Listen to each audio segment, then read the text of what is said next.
pasartea, 29. ipuina, basauntza eta historia. Iturri batean edaten zegoela basauntza, ikusi zuen uretan bere adarraren geriza. Hasi zen arrotasunez esaten. Nor ni bezain ederri? Nork eduki buruan nik daukadan bezalako apaingarririk? Begiratu zen gero oinetara eta ikusi zituenean Berna, Aime, Argali eta Mamigabeak erori zitzaizkion bihotzeko hegoak. Honela zegoela txitlarri entzun zituen txakur zaunkaka eta burua goraturik dakuz eusari bat zetorrela txakuren ondoren. Baina nola oinak zituen txitarrinak ihes egin zien erraz eta sartu zen baso txarakatu batera. Hemen zen estua.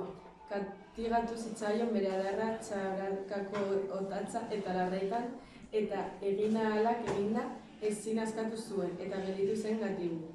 Txakurrak jarraitzen zioten bere oinatzetatik, eta iztariak ere bai txakurrei, ikusi zenean heriotzako hortzean esan omen zuen. Ai, adarau nire galgarria, bestela nire oinekin erraz gordeko nuke burua.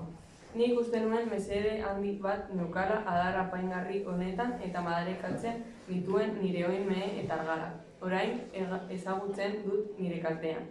Oinak ditudala nire godegarriak eta adarra nire galgarria. Honetan zegoela, heldu ziren txakurrak eta ehiztaria eta harrapatu zuten. Ipuin honek irakasten du ez dutela gizonek aldi askotan ezagutzen zer den ona eta zer txarra berentzat. Ontzat dauzkatenak izan ohi direla kaltegarrienak. Edertasun eta apaingarriak eduki ohi dira ontzat eta askorentzat, basauntzarentzat bezala, izan ohi dira kaltegarriak. Aberatsak uste du dela zorionekoa diru askoren jabe dela, baina lapurrek bilatu dituzte sarri beren etxeetan heriotza emanaz, eta nekazariaren etxean ez dute oinik ipiniko. Itxurapen hutsaz ez zaitzala harrotu, okerra zuzentzat ez dagizun hartu.